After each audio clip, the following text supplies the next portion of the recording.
같이 기도드리신 후에 2024년 1월 27일 요셉 정기 예배를 하나님 앞에 드리시겠습니다.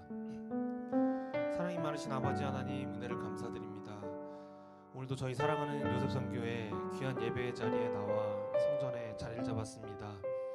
늘 이 예배를 통하여 아버지를 가까이 하고 말씀을 가까이 하는 성도의 자세를 가질 수 있도록 인도하여 주시옵소서.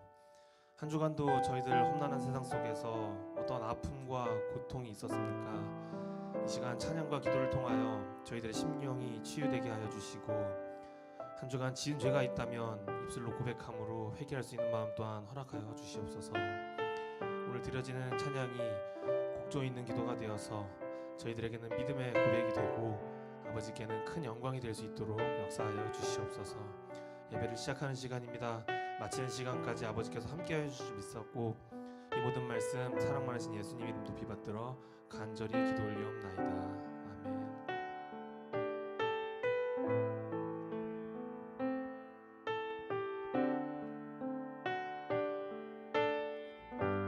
감사해.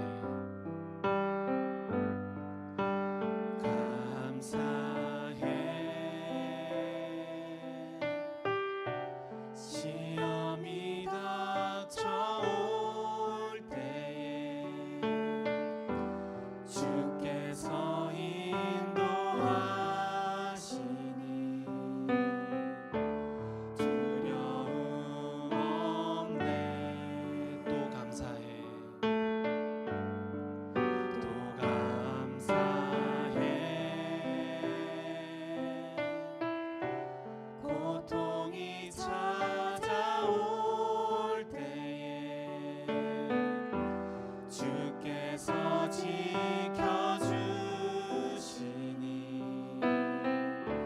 승리하리라.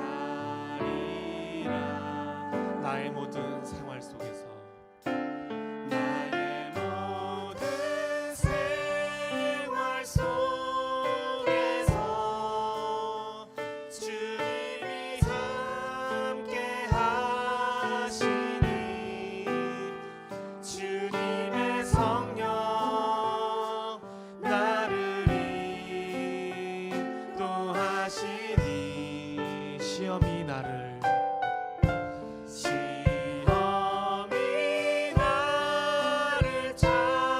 찾아올 때 주님 지켜주시니 주님의 성령 나를 인도하시니. 처음부터 찬양하시겠습니다. 감사해.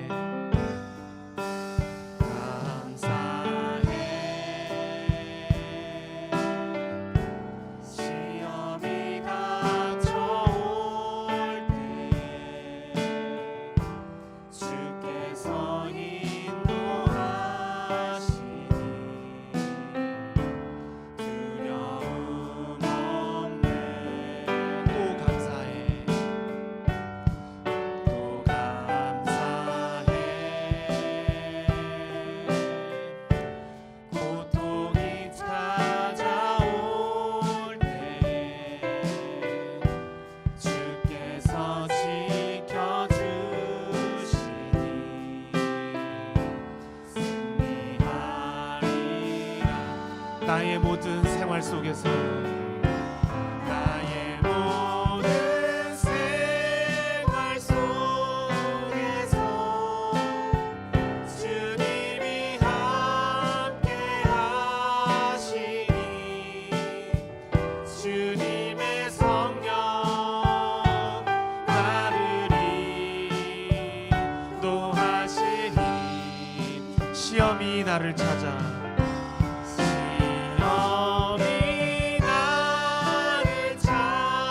찾아올 때 주님 지켜주시니 주님의 성령 나를 처음부터 가사 생각하시면서 찬양하시겠습니다. 감사해 감사해 시험이 닥쳐올 때에 주께서 인도하시니 두려움 없네. 또 감사해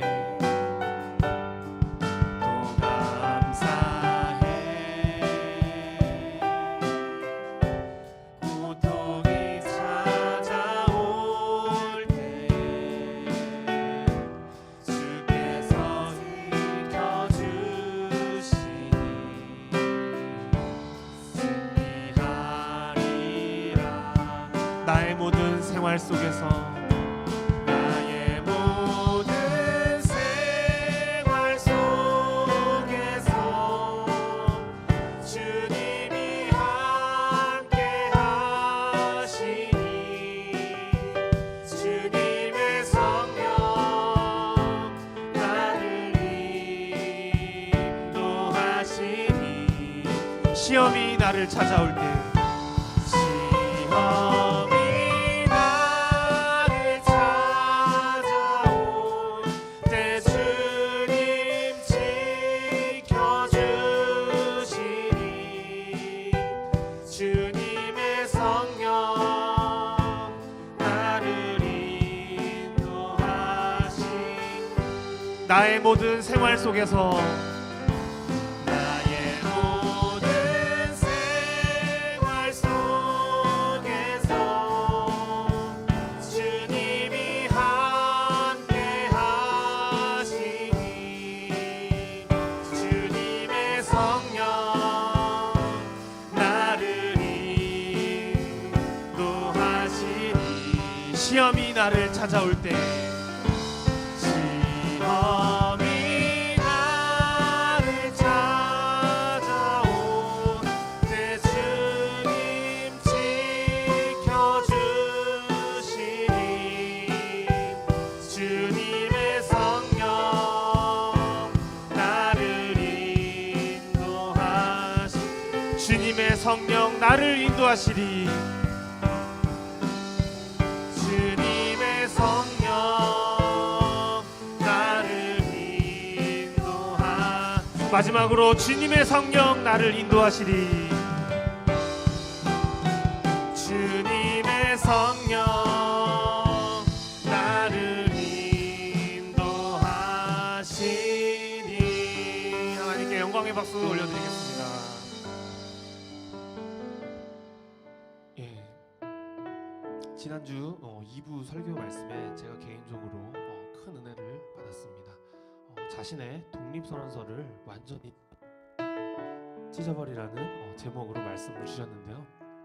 그 말씀 후반부에는 누가복음 13장 말씀을 통해 좁은 문과 넓은 문을 비유해 주셨습니다. 마음을 짜내서 정성을 다하고 뜻을 다해서 하나님을 사랑하는 것이 좁은 문으로 가는 것이라고 말씀하셨습니다. 그 반대로 넓은 문은 뜻과 상관없이 모든 고난과 고통을 회피하고 쉽게 믿고 살아보려고 애쓰는 것이라고 하셨습니다. 그렇다면 지금까지 우리 자신을 돌아볼 때 자신의 독립을 고집하고 성령으로 거듭나지 못했는지, 속사람이 병들지는 않았는지, 이제부터라도 하나님 앞에 나 자신의 독립선언서를 찢어버리고 좁은 문, 구원의 문을 통과하시는 우리 모든 요셉 선교회가 되시기를 간절히 소망하겠습니다. 다 같이 은혜로 나 힘차게 찬양하시겠습니다.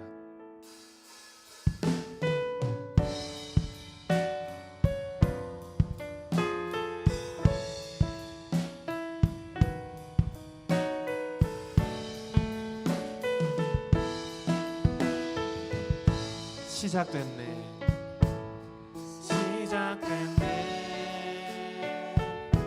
우리 주님의 능력이 나의 삶을 다스리고 새롭게 하네 자유하네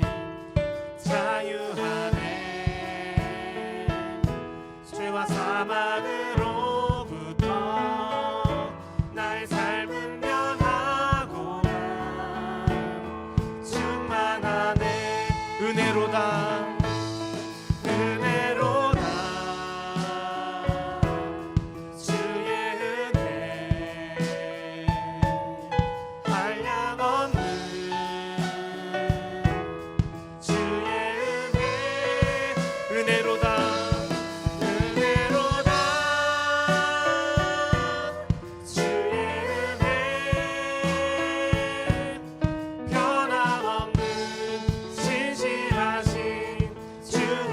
처음부터 찬양하시겠습니다. 시작됐네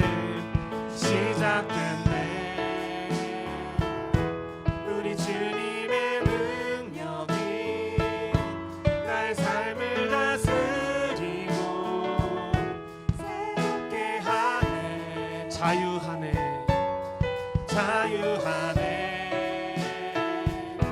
죄와 사망으로부터 나의 삶은 변하구나 충만하네 은혜로다 주의 은혜로다 주의 은혜 한량없는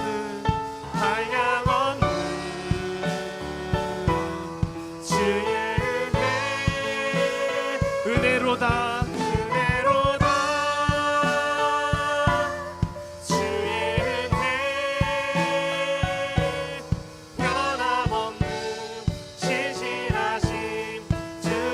처음부터 찬양하시겠습니다. 시작됐네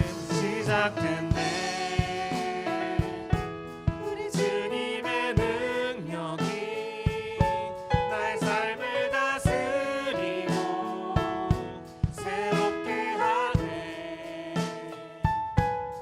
자유하네 죄와 사망으로부터 나의 삶을 변하구나 은혜로다 주의 은혜로다 주의 은혜 한량없는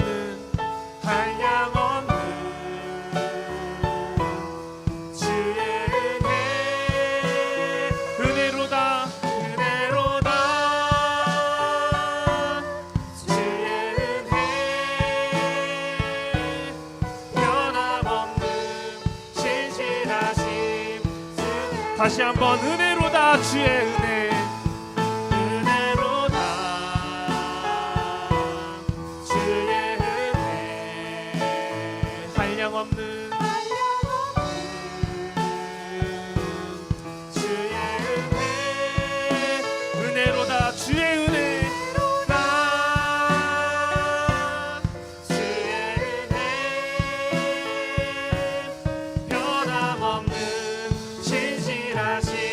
변함없는 신실하신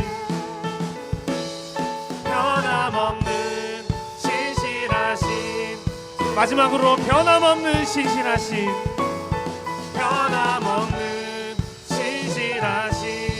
주의 은혜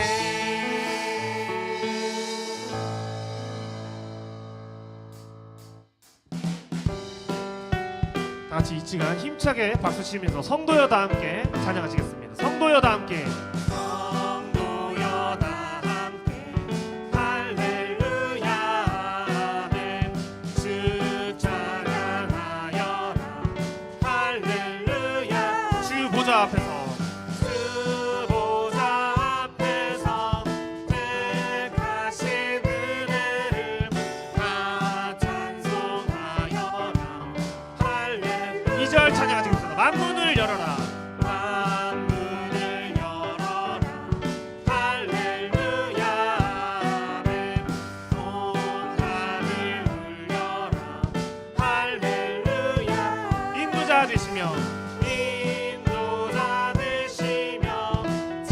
친구가 되신 그 사랑 끝없다 할렐루야 3절 찬양하시겠습니다. 주 찬양하여라 할렐루야 찬양은 끝없다 할렐루야 거룩한 집에서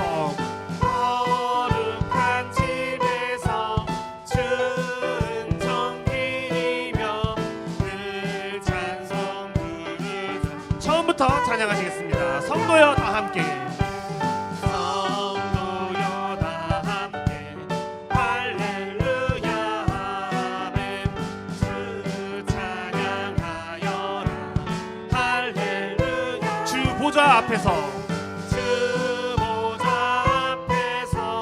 택하신 은혜를 다 찬송하여라 만문을 열어라. 만문을 열어라 할렐루야 아멘 온 하늘을 열어라 할렐루야 아멘 인도자 되시며 친구가 그 사랑 끝없다. 사랑 끝없다 할렐루야 3절 주 찬양하여라. 주 찬양하여라 할렐루야 아멘 찬양은 끝없다 할렐루야 거룩한 집에서 거룩한 집에서 주를 섬기며 늘 찬송부 같이 구주의 십자가 찬양하시겠습니다.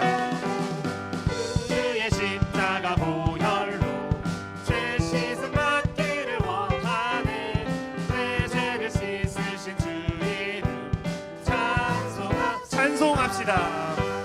찬송합시다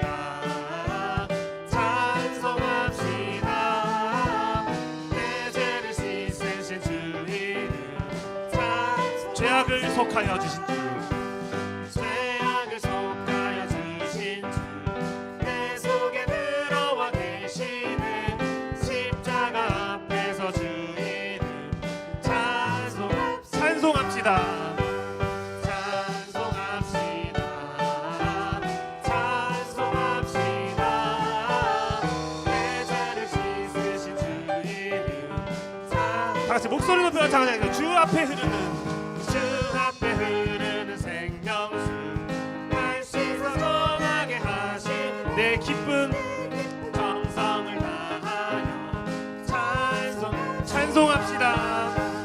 찬송합시다 찬송합시다 내 죄를 씻으신 주 이름 찬송합시다 4절 내 주께 회개.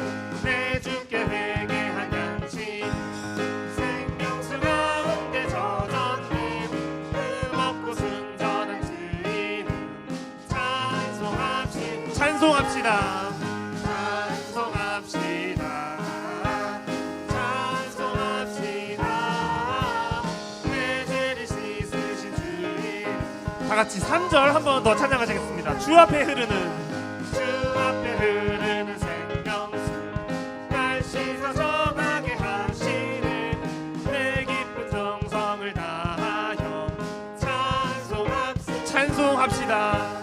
찬송합시다 찬송합시다 내 죄를 씻으신 주 이름 마지막으로 4절 내 주께 회개한 내 주께 회개한 양심 생명수 가운데 젖었네 흠없고 순전한 주 이름 찬송합시다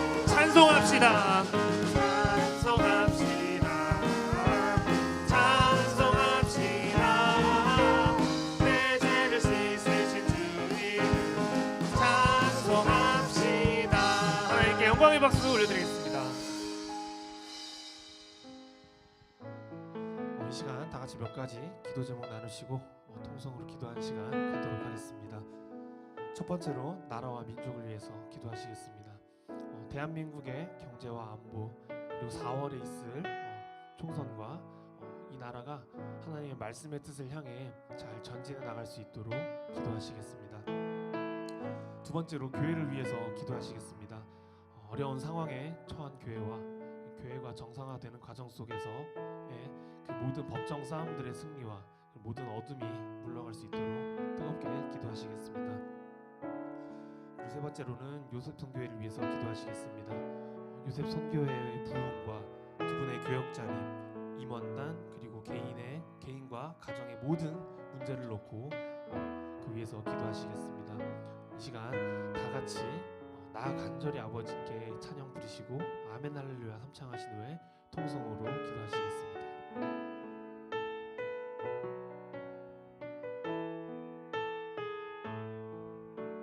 나 간절히 아버지께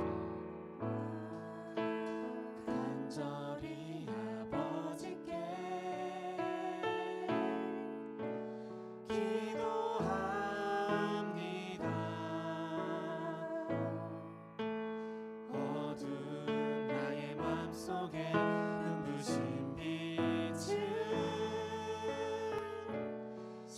힘입어 주시는 주님 나 간절히 아버지께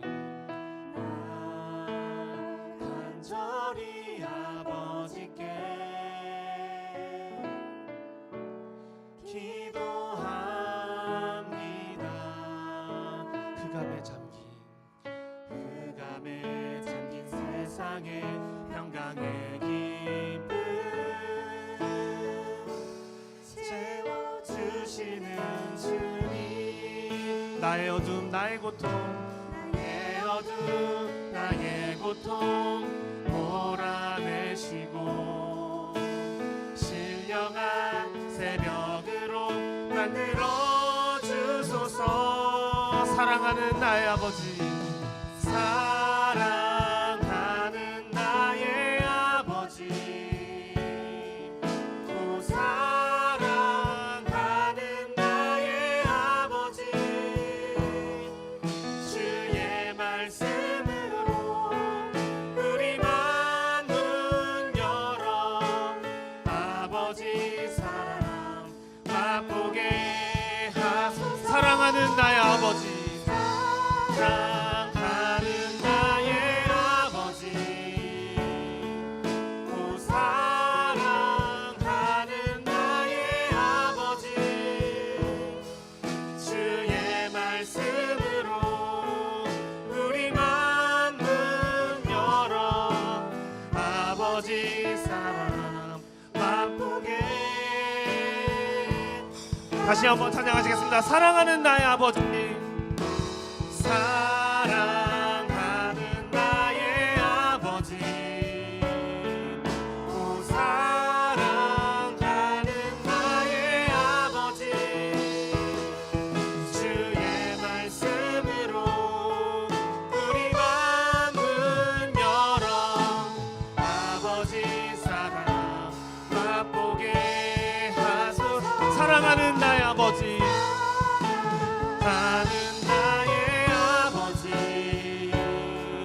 또 사랑하는 나의 아버지 주의 말씀으로 우리만 문 열어 아버지 사랑 맛보게 하소서. 아버지 사랑 맛보게 하소서. 아버지 사랑 맛보게. 마지막으로 아버지 사랑 맛보게 하소서. 아버지 사랑 맛보게 하소서. 이 시간 다 같이 두 손 드시고 아멘 할렐루야 삼창하시겠습니다. 아멘 할렐루야 아멘 할렐루야 아멘 할렐루야.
사랑과 은혜가 풍성하신 아버지 하나님, 아버지의 사랑 가운데 저희 요셉선교회 한 사람 한 사람 생각해 주셔서 이 자리에 모여서 아버지께 예배드릴 수 있게 인도해 주심에 정말로 감사를 드리옵나이다. 그러나 이 자리에 나오기까지 세상에서 알게 모르게 지은 죄로 아버지 앞에 부끄러운 모습을 너무 많이 보였사옵나이다.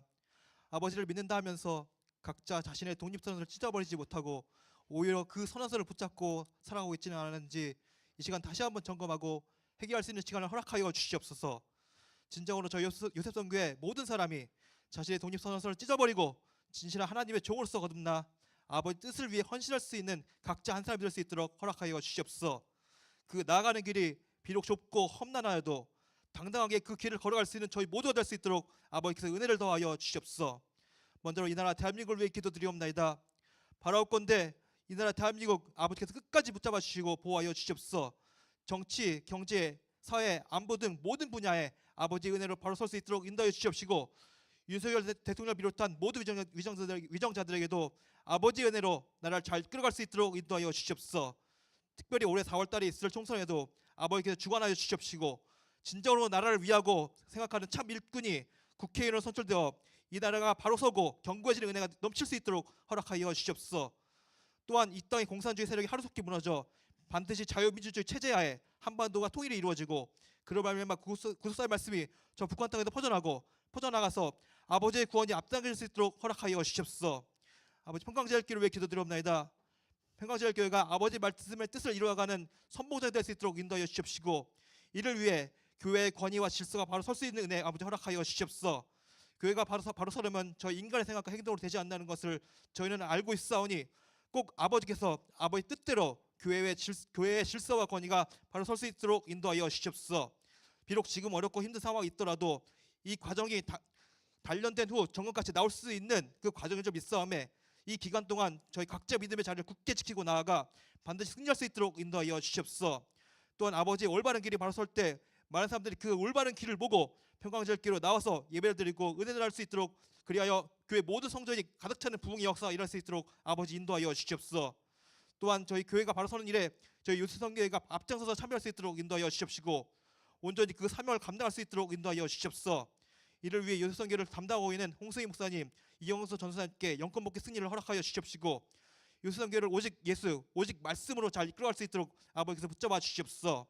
그리고 요셉선교회 30대 임원단들에게도 아버지께서 항상 함께 주시옵시고 아버지 말씀 뜻에 맞게 일어나 믿음의 기초를 다시 세우고 그것을 말씀에 전심전력할 수 있는 요셉선교가 될 수 있도록 은혜와 지혜를 허락하여 주시옵소서.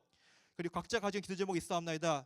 개인 문제, 가정 문제, 직장 문제 등 여러 가지 문제를 안고 아버지 앞에 나와 기도했사오니 아버지께서 이를 다 아실 줄 믿사오매 그 아버지 안에서 다 해결될 수 있도록 인도하여 주시옵시고 무엇보다 먼저 아버지의 나라와 의를 구하는 요셉이 되어 모든 것을 아버지께서 더하여 주심으로 해결되는 역사가 일어날 수 있도록 인도하여 주시옵소서.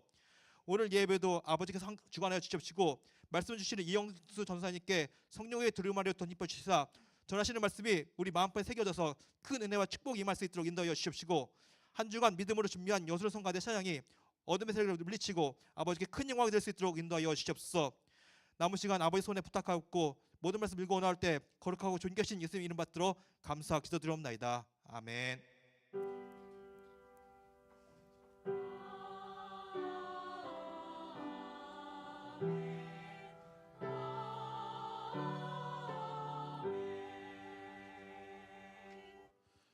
네, 2024년 1월 27일 요셉 정기 예배를 하나님 앞에 드리시겠습니다. 오늘 은혜 나누실 성경 말씀은 로마서 12장 11절 말씀입니다. 로마서 12장 11절 말씀입니다. 네, 그럼 제가 받들어 봉독하겠습니다. 부지런하여 게으르지 말고 열심을 품고 주를 섬기라. 이는 하나님의 말씀이니라. 아멘. 이어서 여수론 성가대의 찬양 읽겠습니다.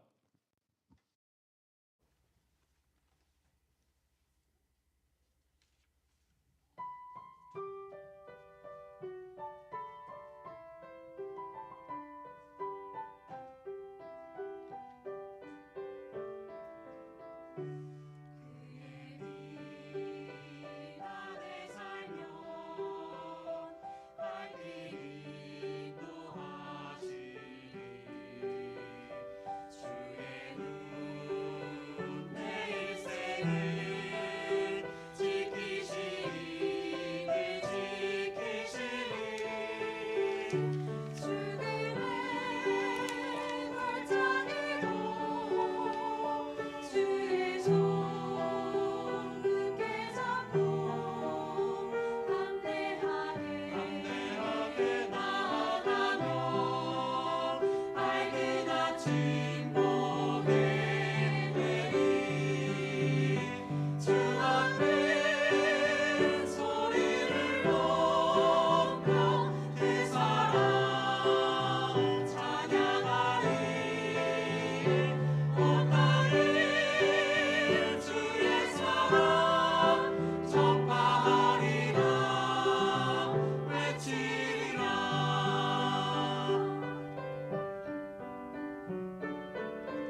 오늘 말씀의 제목은 모든 일에 열심 내는 요셉 선교회입니다. 전도사님 설교하실 때 큰 은혜 받으시기 바랍니다.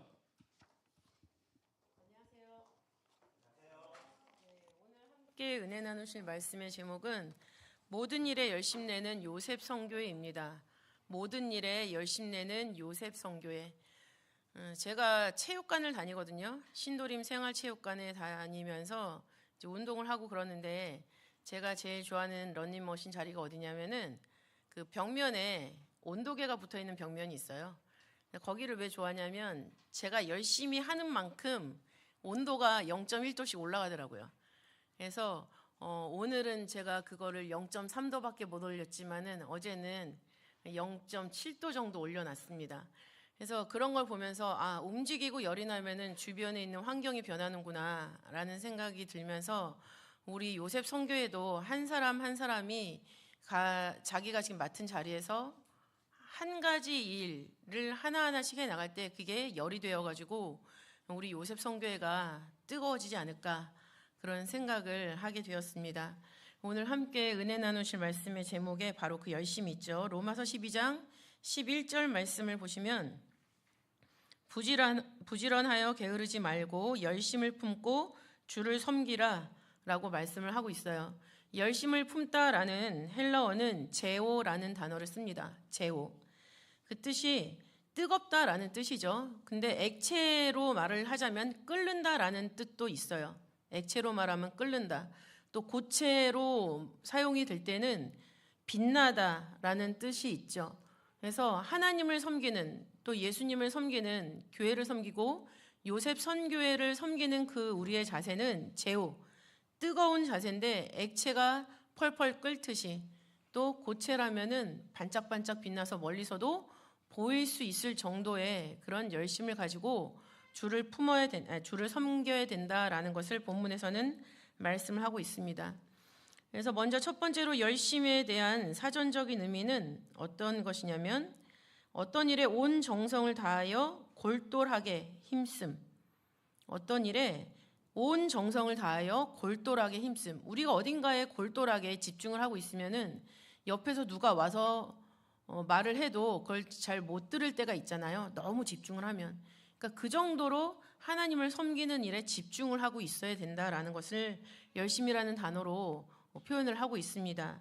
그래서 성도의 열심은 어디에 적용이 되어야 되는가라고 했을 때 바로 하나님을 섬기는 것, 교회를 섬기는 일에 그 열심이 제일 먼저 발현되어야 된다라는 것을 우리는 생각을 하고 있어야 되겠죠. 또 그것이 바로 우리의 가치관의 순서에 따라 정해지는 첫 번째 자리가 되겠습니다. 두 번째로 그러면 성도의 열심의 모습, 어떤 모습을 가지고 하나님을 섬길 것인가, 어떠한 모습이 바로 하나님을 섬기는 열심을 내는 모습인가라는 것을 살펴보도록 하겠습니다. 먼저 첫 번째는 믿음이죠. 믿음이 없이는 하나님을 기쁘시게 못한다라는 말씀을 우리는 히브리서 11장 6절을 통해서 자주 접하고 있습니다.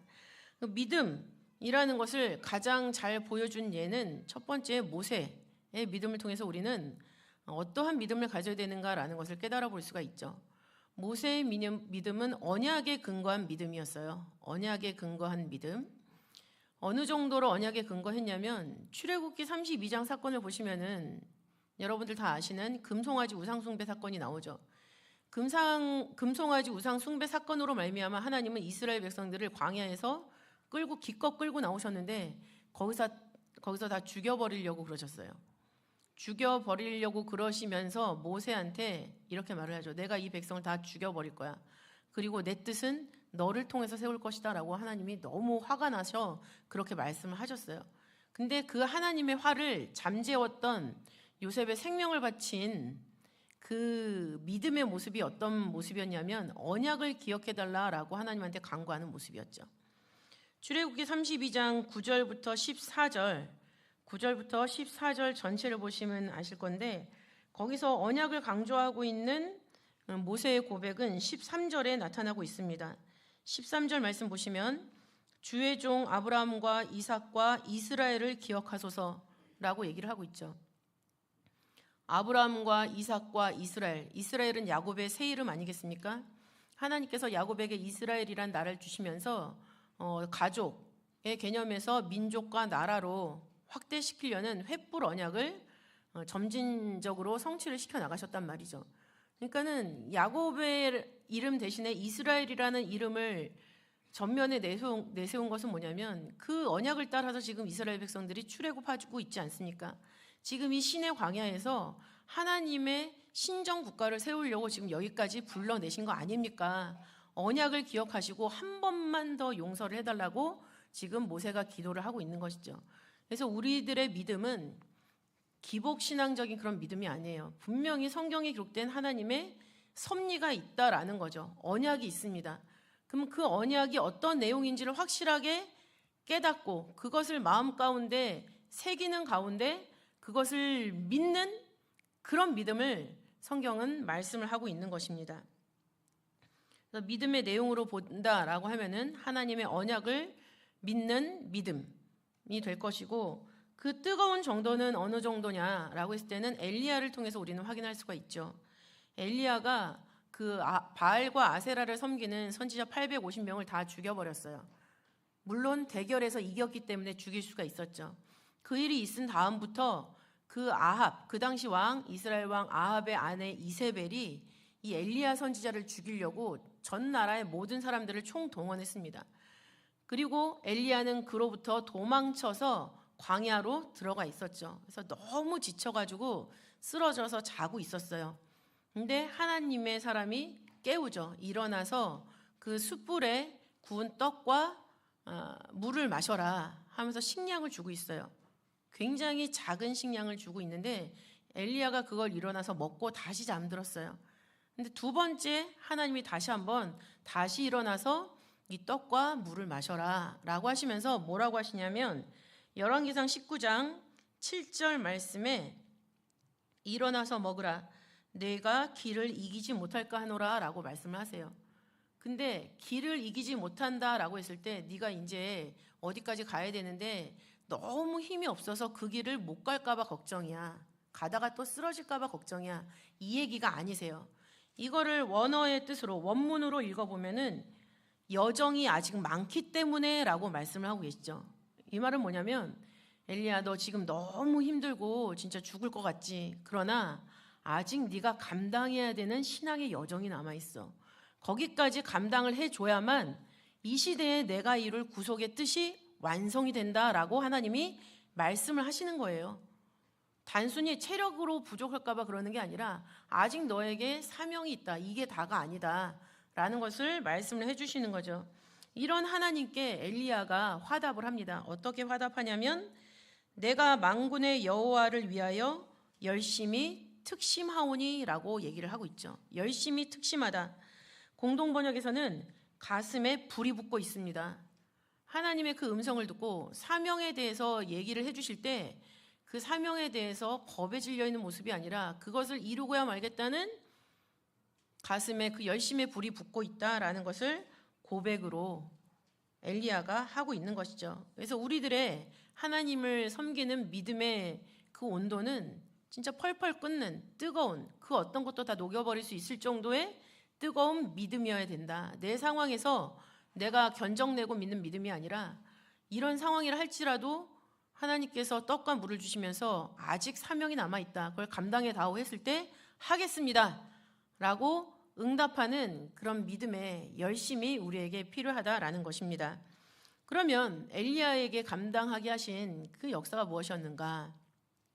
열왕기상 19장 16절부터 18절에 기록되어 있죠. 열왕기상 19장 16절부터 18절 말씀 보시면은 하나님께서 장차 예후라는 사람을 이스라엘의 왕으로 세우시고 이스라엘 그 남유다의 씨를 진멸하려고 했던 그 아합의 일가 족속들 그걸 다 진멸하는 그런 역사를 실행을 하세요. 그래서 이 엘리야는 예후라는 사람을 왕으로 기름 부어 세워야 하는 사명이 있는 거였죠. 그리고 엘리야의 뒤를 이어서 엘리사 선지자를 세워서 이스라엘과 남유다를 이끌어 나갈 수 있는 그런 하나님의 메신저, 선지자의 역할을 감당할 수 있도록 기름을 붓는 그런 사명을 감당해야 했습니다. 그래서 차세대 일꾼을 세우는 역할이 엘리야에게 남아 있었다라는 거죠. 그래서 하나님이 엘리야의 열심, 그것을 가지고 차세대 일꾼을 양육하는 걸로도 사용을 하셨다라는 것입니다. 결과적으로는 구속사의 전진을 위해서 다 역할을 감당할 수 있게 그 열심을 마음 가운데 품어주셨다라는 것을 우리는 알 수가 있어요. 그리고 두 번째, 성도들은 어떤 것에 열심을 내야 될 것인가? 두 번째는 기도에 열심을 내야 됩니다. 성도들의 열심은 첫 번째가 믿음이었고 두 번째는 기도죠. 기도는 그 기도를 받으시는 대상이 하나님이세요. 그러니까 하나님이 어떤 분인지 우리가 정확하게 알고 깨닫고 믿어야지만 기도할 수가 있는 거죠. 그리고 하나님을 의지하겠다라는 마음의 결단이 있기 때문에 기도를 하는 거예요. 들어주실까? 하나님이 과연 계실까? 이런 걸로 기도해봤자 그거는 내 신앙이 대상에 대한 확신이 없기 때문에 그건 응답이 없는 기도가 돼버리겠죠. 그래서 우리가 성도의 열심으로 기도를 한다라고 했을 때는 내가 어떤 분을 믿는지 그 믿음의 대상이 분명한 것이고 또 내가 기도했을 때는 그 기도를 들으시고 원하시는 방향으로 조정하실 뿐만 아니라 분명히 응답하신다라는 확신을 가지고 기도를 해야 됩니다. 그래서 예레미야 29장 13절 말씀을 보시면 너희가 전심으로 나를 찾고 찾으면 나를 만나리라 라고 말씀하고 있죠.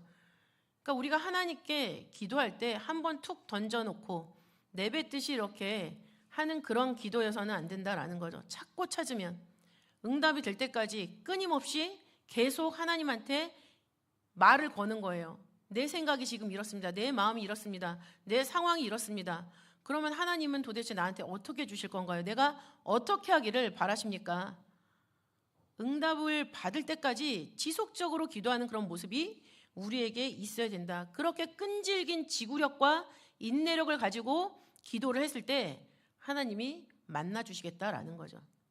신앙은 지구력이에요. 인내가 필요합니다.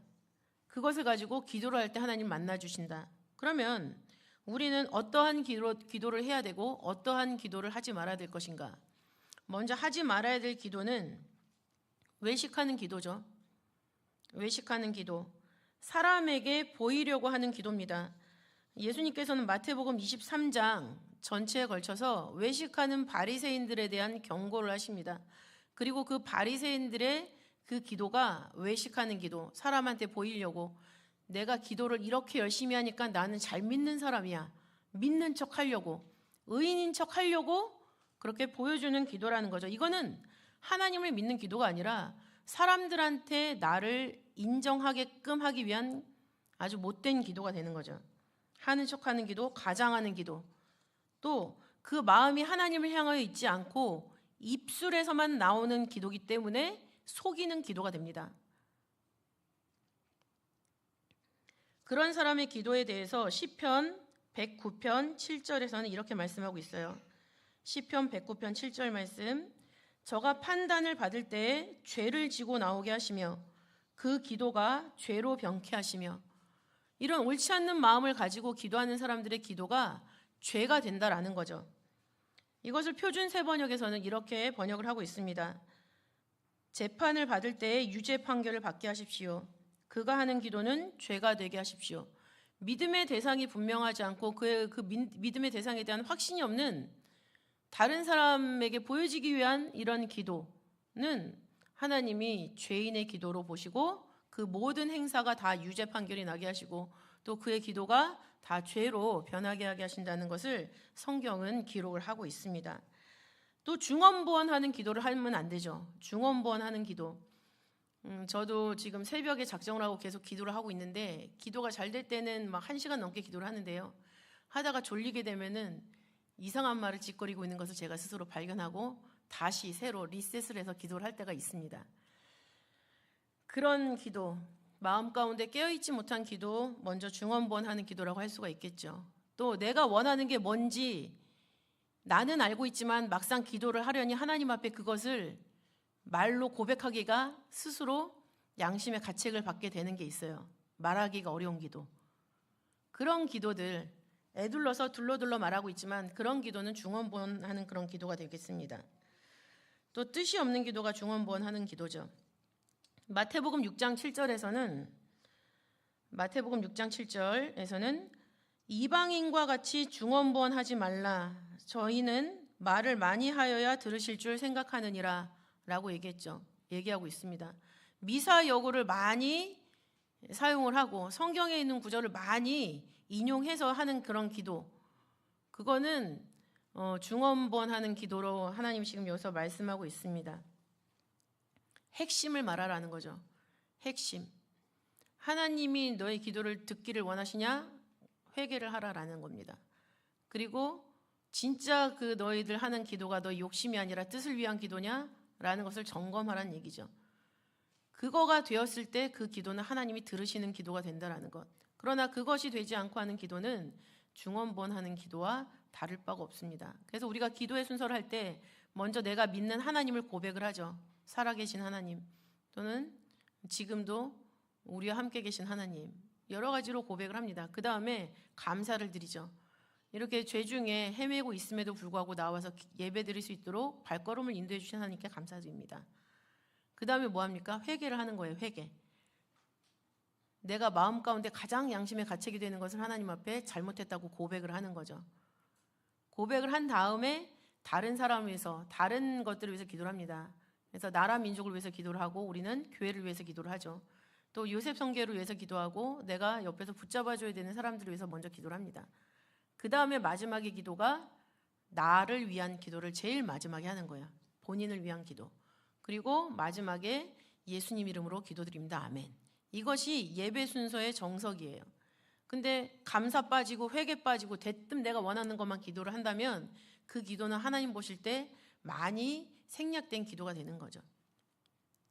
그래서 중언부언하는 기도라는 것은 하나님 앞에 감사와 회개가 반드시 선행되어야 된다. 그거가 빠지면은 그거는 중언부언하는 기도와 다름이 없습니다. 그렇다면 응답받는 기도는 어떤 기도인가? 일단 외식하지 말아야 되고 중언부언하지 말아야 되겠죠.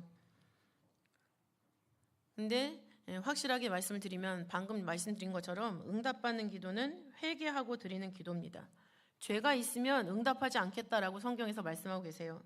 시편 66편 18절 시편 66편 18절 말씀 보시면 내가 내 마음에 죄악을 품으면 주께서 듣지 아니하시리라 라고 말씀을 하고 있어요.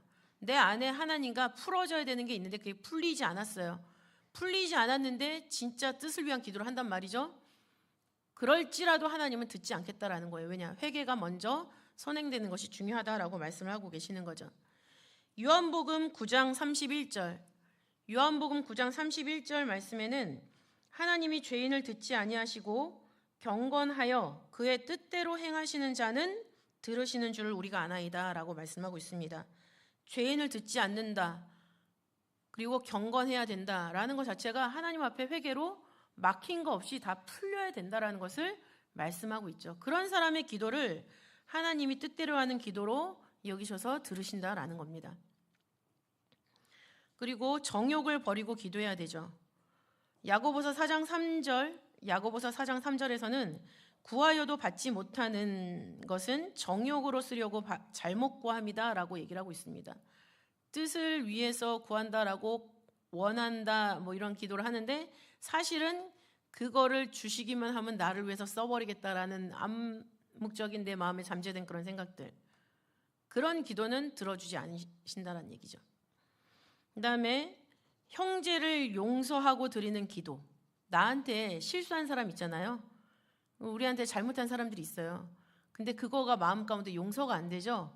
근데 그거라 할지라도 내가 도저히 용서가 안 되는 일이라 할지라도 기도하면서 그를 위해서 기도를 하면서 마음 가운데 용서하면서 그리고 하나님한테 드리는 기도는 그 용서하는 마음을 보시고 하나님께서 내가 구체적으로 내 죄를 회개하지 않더라도 주기도문에도 있잖아요. 내가 다른 사람을 용서한 것 같이 나의 죄를 용서해 주옵시고, 주기도문에 그 기도 있잖아요. 그러니까 내가 다른 형제를 용서하는 것이 바로 내 죄가 사해지는 그런 기도가 된다라는 겁니다. 그리고 믿음의 터 위에서 마태복음 6장 12절, 마태복음 6장 12절과 누가복음 17장 3절 말씀을 보면은 내 형제가 죄를 범하거든 경계하고 회개하거든 용서하라 라고 나와 있죠. 그래서 형제의 죄를 용서하는 기도, 물론 그 사람도 잘못을 인정하는 그런 과정이 하나님께서 분명히 체크하시는 그런 과정이 되겠습니다.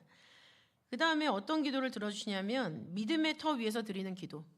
믿음이 없이, 하나님께 대한 믿음이 없는데 그런 사람의 기도를 하나님이 들어주지 않겠죠. 그래서 믿음의 터 위에서 우리는 기도를 해야 된다. 야고보서 1장 6절 말씀 보시면 오직 믿음으로 구하고 조금도 의심하지 말라. 의심하는 자는 마치 바람에 밀려 요동하는 바다 물결 같으니 라고 얘기를 하고 있습니다.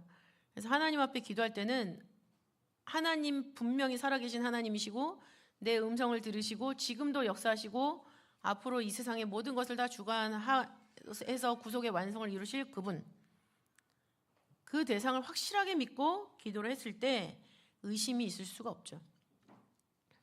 야고보서 5장 15절 말씀은 믿음의 기도는 병든 자를 구원하리니 라고 말씀을 하고 있습니다. 그래서 우리가 우리 교회 예배 시간에 보면은 뭐 수술 받으시는 기도, 그 다음에 뭐 어디 편찮으신 거에 대한 기도, 이런 기도문들이 많이 올라오잖아요. 그거에 대해서 진짜 합심해서 기도했을 때 어떤 모든 과정이 수월하고 순적하게 진행되는 것을 우리는 체험을 하고 있습니다. 제 교구에서도 이번에 수술하시는 분이 계셨는데 그분이 너무너무 감사한 거예요. 기도의 능력을 체험을 했다라는 거죠. 수술도 나이에 비해서 너무 잘 됐고 회복도 너무 빠르고 의사들이 놀랄 정도로, 그러니까 하나님의 영광이 드러난 것 같아서 그 권사님 너무 기쁘시고, 그런 것들을 우리가 살면서 기도의 힘으로 체험을 하는 거예요. 왜? 함께 달라붙어서 그 합심 기도했던 그 사람들의 믿음을 보시고 하나님이 역사를 하신 거죠. 우리가 마가복음 2장도 보면은 중풍병자를 4사람이 메고 오잖아요. 근데 예수님이 그 믿음을 보시고 낫게 해주셨어요. 나사로를 살릴 때도 마르다로부터 주는 그리스도시고 세상에 오시는 하나님의 아들입니다라는 그 믿음의 고백을 들으시고 그 고백의 터 위에서 나사로를 살리시는 역사를 하신 거죠. 그러니까 하나님의 역사를 우리가 체험하고 싶다라는 것은 우리의 확실한 믿음의 고백이 터가 되어야 된다라는 것을 우리는 기억하고 삶 가운데 그것을 체험하면서 나가야 돼요. 그리고 5번째, 순종의 터 위에서 드리는 기도. 순종의 터 위에서 드리는 기도는 하나님 분명히 응답을 하십니다. 잠언 28장 9절에 있죠. 잠언 28장 9절을 보시면 사람이 귀를 돌이키고 율법을 듣지 아니하면 그의 기도도 가증하니라라고 말씀하고 있습니다. 사람이 귀를 돌이키고 말씀으로부터 귀를 닫았다는 얘기죠. 그리고 율법을 듣지 아니하면 안 듣는다는 얘기예요. 한 귀로 들어왔다 한 귀로 나가거나 아예 차단을 하거나 귀를 막고 머리를 흔들면서 부정하거나 그랬을 때 그 사람이 기도를 하면 그 하나님께서 가증하게 보신다는 얘기예요. 어떻게 하나님 말씀을 안 듣고 너는 하나님한테 기도를 하냐 이거죠. 가증하다라는 단어 토에바라는 히브리어인데 토에바 구역질 나는 것, 우상 숭배라고 말하고 있어요. 하나님의 성품, 하나님의 본질을 잘 깨닫지 못하고 이해도 못하고 믿지도 않으면서 하나님한테 기도하는 것 자체가 우상 숭배하는 것과 똑같다라는 거예요. 그 대상이 아무리 하나님이라 할지라도 하나님의 그 내용, 하나님이 어떤 분인지 모르고 하는 그런 믿음은 다 우상 숭배에 불과하다라는 거예요. 그러니까 하나님 뭐냐면 제발 나를 제대로 알아다오 이거죠. 나를 제대로 알고 그 하나님을 너네들이 원하면 내가 체험해 주겠다라는 거예요. 그 다음에 성도의 열심, 첫 번째가 믿음이고 두 번째가 기도였죠. 세 번째는 구제와 선행과 사랑입니다. 구제와 선행과 사랑. 고린도후서 9장 2절 말씀 보시면은 고린도후서 9장 2절 말씀을 보시면 너희 열심히 더 많은 사람들을 격동시켰느니라 라는 말씀이 있습니다. 그러니까 하나님의 말씀을 붙잡고 하나님께 대한 열심을 가지고 구제와 선행과 사랑을 베푸는 사람이 있었어요. 그런데 그것이 또 다른 구제와 사랑과 선행을 낳았다라는 거죠. 격동시키다라는 것은 유발하다라는 뜻이에요. 선동하다. 그러니까 선한 마음이 더 큰 선한 행동으로 전파가 되고 전염이 되고 있다라는 거죠. 그러니까 한 사람의 열심이 두 사람의 열심으로, 두 사람의 열심이 네 사람의 열심으로, 네 사람의 열심이 16사람의 열심으로 그런 식으로 증폭되어 가는 것, 그것이 바로 우리가 열심을 냈을 때 하나님이 증폭시켜주는 그런 열심이죠. 바른 길로 인도해 주는 것, 또 서로 말씀의 은혜를 나누면서 가르침을 받거나 또 가르침을 주는 것, 이런 것이 다 구제와 선행입니다. 또 붙잡아 주는 것, 또 같이 친구, 동무가 되어서 기도해 주는 것. 그래서 갈라디아서 4장 18절을 보시면 좋은 일에 대하여 열심으로 사모함이라는 말씀이 나옵니다. 좋은 일에 대해서 열심으로 사모하는 그런 믿음을 얘기를 하고 계시는 거죠. 디도서 2장 14절은 우리를 죄에서 구원해 주신 목적이 선한 일에 열심하는 친백성을 만들기 위해서 선한 일을 열심히 하라고 구속해 주셨다라고 기록을 하고 있습니다. 또 베드로전서 4장 8절 말씀 보시면 무엇보다도 열심으로 서로 사랑할지니 사랑은 허다한 죄를 덮느니라. 그래서 구제와 선행과 사랑의 모습이 바로 성도의 열심이 드러나게 되는 그런 열매들이라는 거죠. 그리고 마지막 성도의 열심은 어떤 열심이냐라고 했을 때 주의 도를 배우고 가르치고 양육하는 것. 성도의 열심은 말씀의 내용이 없이는 이어질 수가 없어요. 말씀의 내용이 있어야만 우리가 하는 찬양도 의미가 있고 기도도 의미가 있습니다.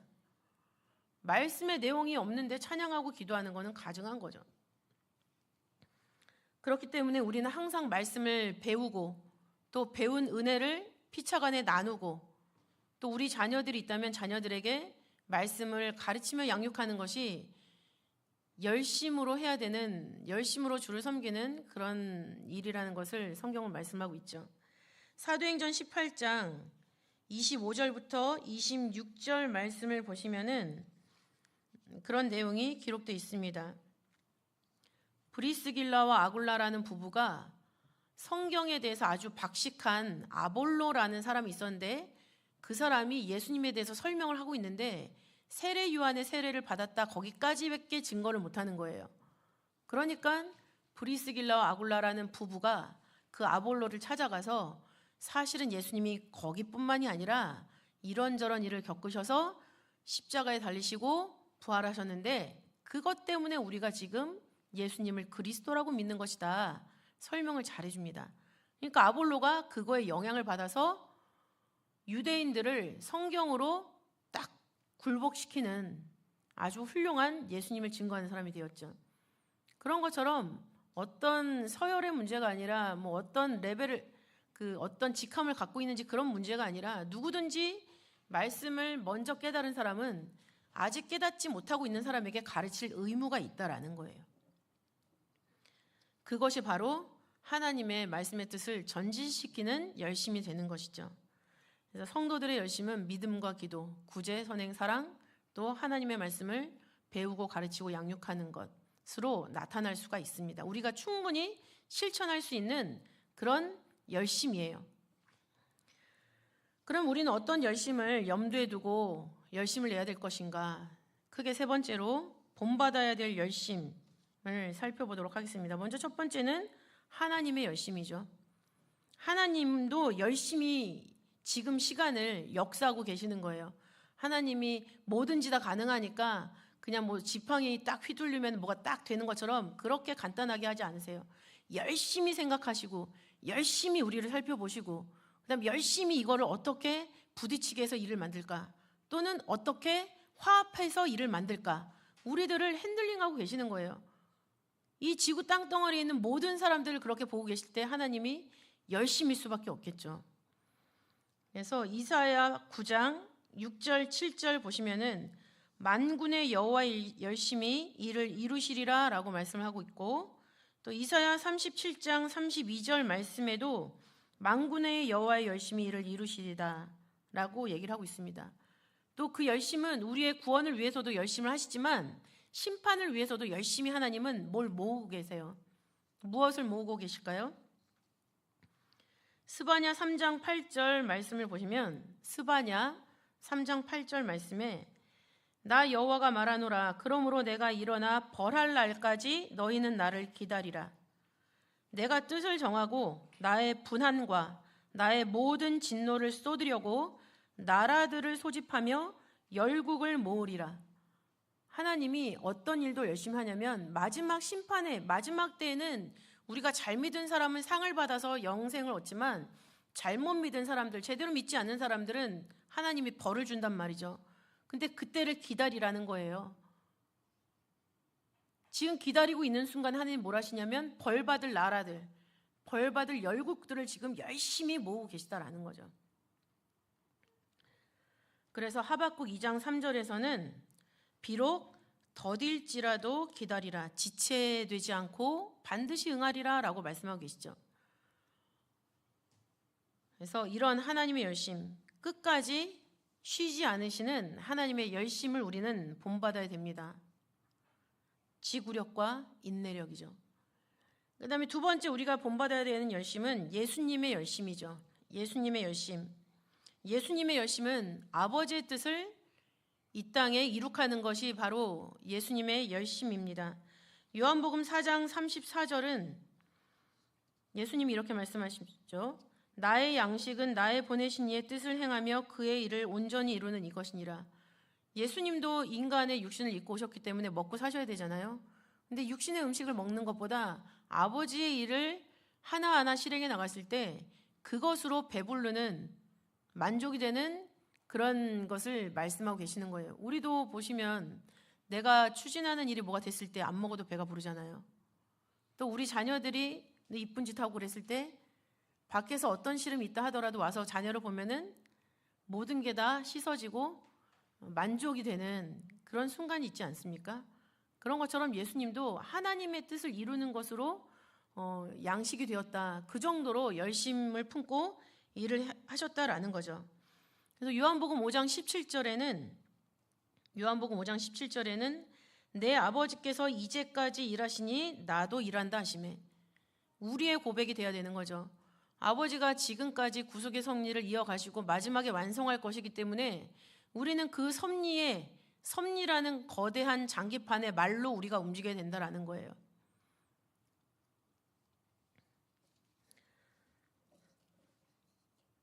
그때 당시 예수님을 따라다니던 제자들도 식사할 겨를 없이 예수님과 함께 움직였던 것을 우리는 확인할 수가 있습니다. 마가복음 3장 20절 또 마가복음 6장 31절을 보면은 식사할 겨를도 없는지라 또는 음식 먹을 겨를도 없었다라고 얘기를 하고 있습니다. 사람들이 너무 예수님한테 몰려오고 말씀을 들으려고 그러고 기사이적을 체험하고 그런 막 상황 속에서 지금 밥 먹을 틈이 없었다라는 거예요. 그럼 이렇게 열심히 하시는 하나님이 왜 이렇게 열심히 하시냐 라는 걸 알아야 되겠죠. 그 목적이 뭘까요?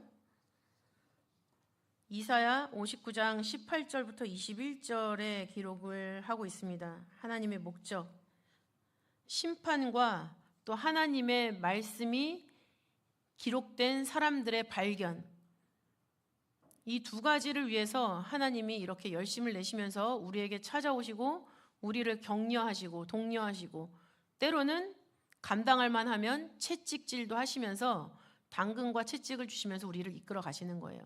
근데 우리의 신앙은 당근은 좋아하는데 채찍은 거부한다.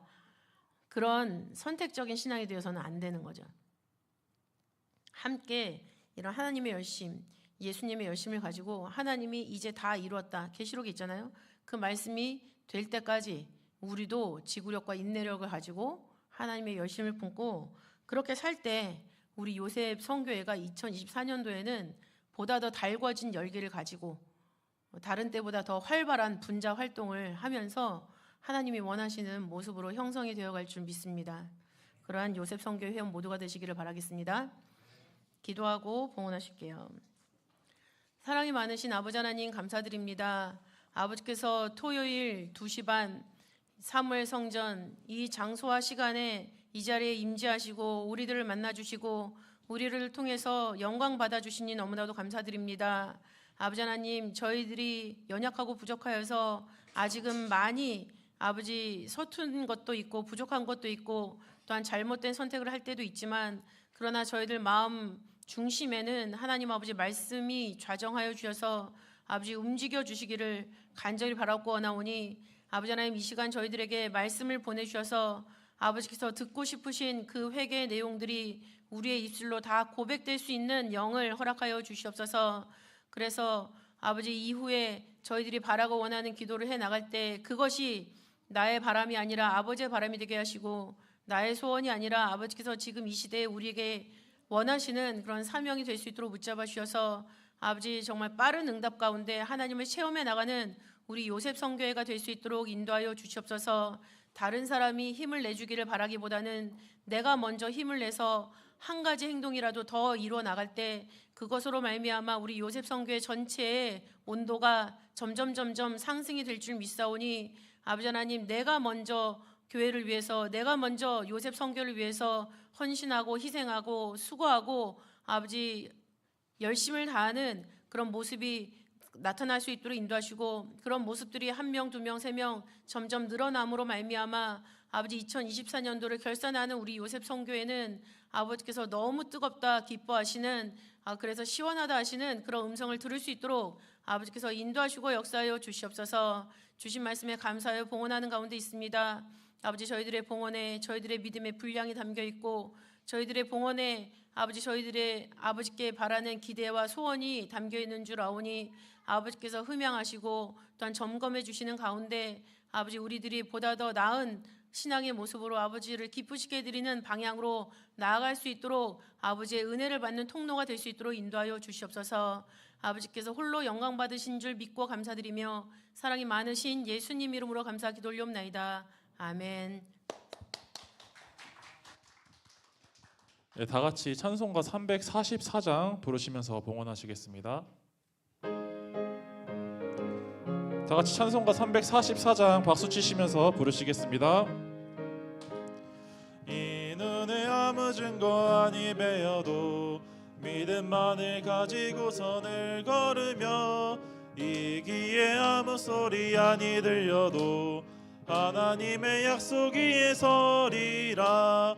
걸어가세 믿음 위에 서서 나가세 의심 버리고 걸어가세 믿음 위에 서서 눈과 귀에 아무 증거 없어도 이 눈에 보기에는 어떠하든지 이미 얻은 증거대로 늘 믿으며 이 맘에 의심 없이 살아갈 때에 우리 소원 주 안에서 이루리.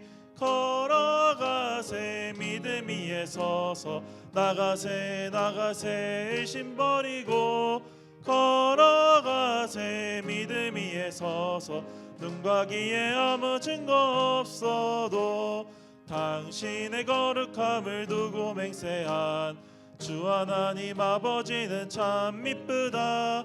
그 귀한 모든 약속 믿는 자에게 능치 못할 무슨 일이 있을까. 걸어가세 믿음 위에 서서 나가세 나가세 의심 버리고 걸어가세 믿음 위에 서서 눈과 귀에 아무 증거 없어도. 아멘. 이 시간에는 정예언을 환영하는 시간을 갖겠습니다.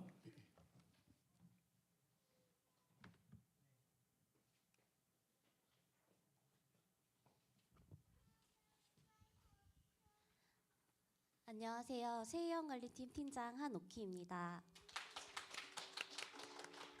오늘은 아버지의 은혜 가운데 정혜연 한 분이 계신데요. 86돌의 전우성 요셉 앞으로 오시겠습니다.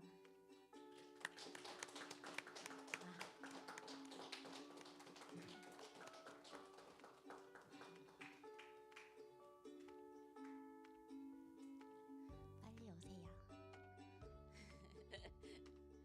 반갑습니다.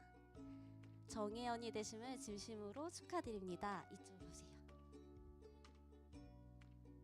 지난주에 소감을 여쭤봐서 오늘은 안 여쭤봐도 될 것 같은데 혹시 하시고 싶으신 말씀 있으세요?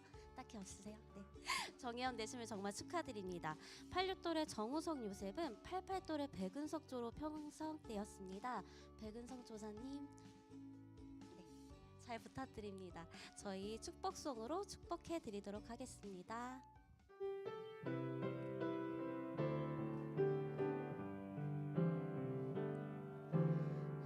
하나님께서 당신을 통해 메마른 땅에 산분하게 하시길 가난한 영혼 목마른 영혼 당신을 통해 주 사랑하길 원하니.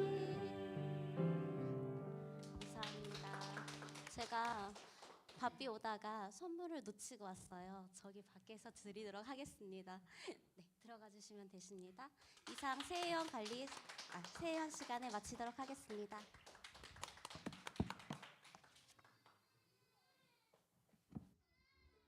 네, 안녕하세요. 이어서 941생 관해서 잠깐 말씀드리러 나왔습니다. 반갑습니다. 저는 전도국에서 구속사 금쪽이를 담당하고 있는 이푸름이라고 합니다. 네, 여러분 한 달이 지난 시점 941생 잘 하고 계실까요? 잘하고 계세요? 네, 조별 통해서 지금 조사를 시작을 했는데 1월에 좋은 소식이 있습니다. 뒤에서 말씀을 드릴게요.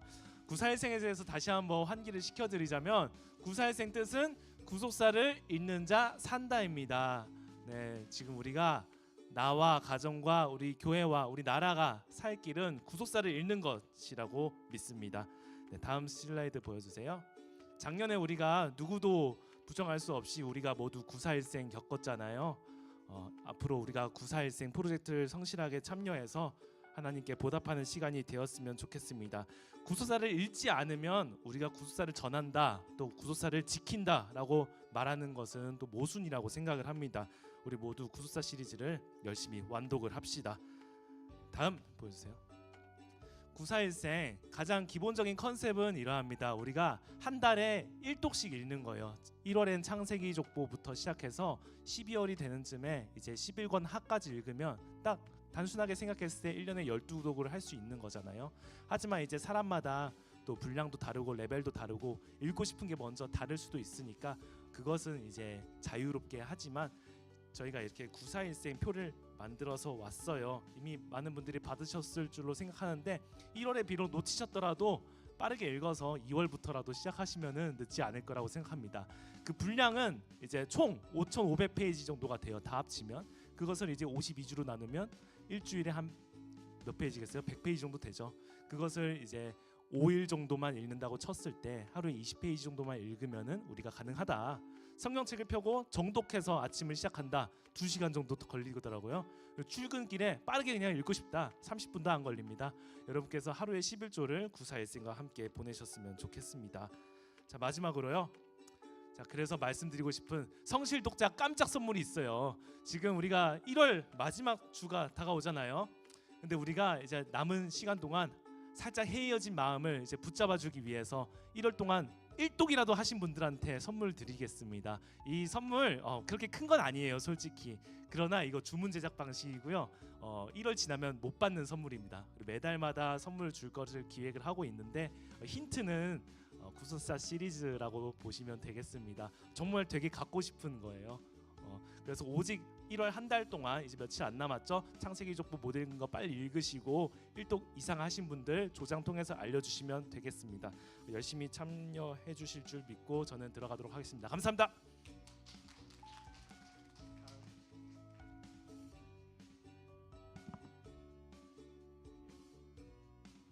네, 이어서 요셉 공지사항에 대해서 말씀드리겠습니다. 첫 번째로 2024년 회비 작정 안내입니다. 2월 첫째 주까지 연 회비 완납 시에는 한 달치 회비를 면제해 주신다고 하니까 이 점 참고해 주시면 되겠고요. 두 번째로는 2023년 연말 정산 광고입니다. 기관 헌금 정산이 필요하신 회원분들이 계실 거예요. 그런 분들은 이제 저희 요셉 회계 분에게 신청해 주시면 되겠습니다. 다음으로 화요 브런치 광고입니다. 매주 화요일 오전 11시에 로이스 성전 1층에서 이영수 전도사님 모시고 화요 브런치가 진행되고 있습니다. 귀한 말씀과 맛있는 점심이 준비되어 있으니까 많은 참석 부탁드리겠습니다. 네 번째로 요셉 플리마켓 광고입니다. 화면을 참고해 주시면 저희가 안내 홍보지인데 2월 17일 토요일 정기 예배 후 3월 성전 앞에서 진행이 되고요. 기증 물품은 2월 11일 주일까지 로이스 1층 안쪽 사무실로 제출을 해주시면 되겠고요. 문의는 박예린 사역 총무님께 문의해 주시면 되겠습니다. 다섯 번째로 마르다 식당 봉사 안내입니다. 내일 1월 28일 주일 오전 9시 30분에 마르다 식당에서 저희 마르다 봉사가 진행이 되는데 봉사자분들은 검정 상의를 착용해서 와주시면 되겠고요. 오늘까지 신청이 가능하다고 합니다. 특별히 그 남자 회원이 좀 더 필요하다고 하시니까 많은 남자 회원분들의 관심 부탁드리고 부부의 경우에는 어머니가 아이를 봐주시고 남편분이 꼭 참여해 주시면 감사드리겠다고 특별히 당부 연락 왔습니다. 그리고 요셉 선교의 봄 워크숍 광고입니다. 봄 워크숍이 2월 29일 목요일에서 3월 1일 금요일 청평 푸른 동산 연수원에서 진행이 됩니다. 해당 일정에 봄 워크숍이 진행이 되니까 해당 일정에 다른 스케줄 접촉 마시고 많은 참석 부탁드리겠습니다. 그리고 일곱 번째로 구속사 시리즈 나누기 운동 안내입니다. 기금으로 동참하실 분은 이제 앞에 안내드리는 계좌번호로 입금하신 후에 회계분에게 알려주시면 되겠습니다. 마지막으로 1월 청소 담당 안내입니다. 사무실 청소는 이제 주일마다 진행이 되는데 오후 1시 30분에 여기 사무실 성전으로 모여주시면 되겠고요. 이번 담당 또래는 8호 또래와 86 또래입니다. 화장실 청소는 김범열, 이명신, 요셉이 담당을 하시겠고요. 여자 화장실은 박명숙, 정시훈, 요셉이 담당하시겠습니다. 그럼 다 같이 성경찬송 6장 부르신 후 목사님 축도로 모든 예배 마치도록 하겠습니다.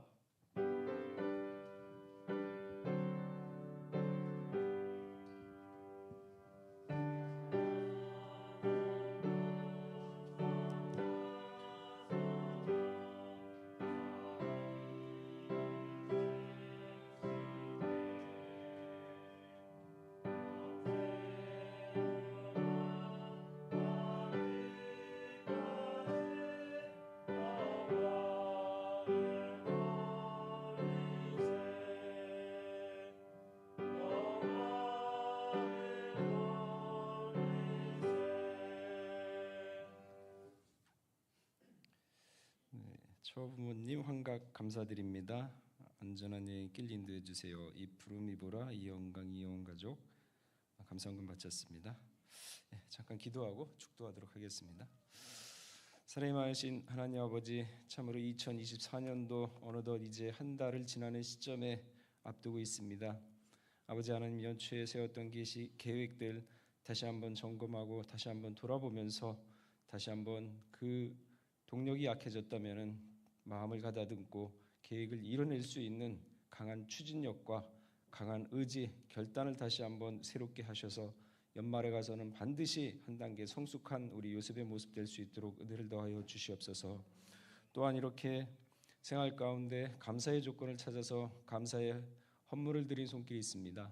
아버지 하나님, 먼저는 그 마음을 받아주시옵고 그 손에 만사형통의 축복으로 인도하시사 하고자 하는 모든 일이 좋은 결과, 선한 결과로 나타나서 반드시 그 열매를 따먹는 우리 요셉 성기에 될 수 있도록 은혜를 더하여 주시옵소서. 이제는 우리 주 예수 그리스도의 한없는 은혜와 아버지 하나님의 만극하신 사랑하심과 성령님의 내주 교통 위로 충만하심과 역사하심이 우리 요셉 성교의 각 가정 머리에와 직장과 생업체와 나라와 민족과 교회 위에 이제로부터 영원토록 함께 있을지어다. 아멘.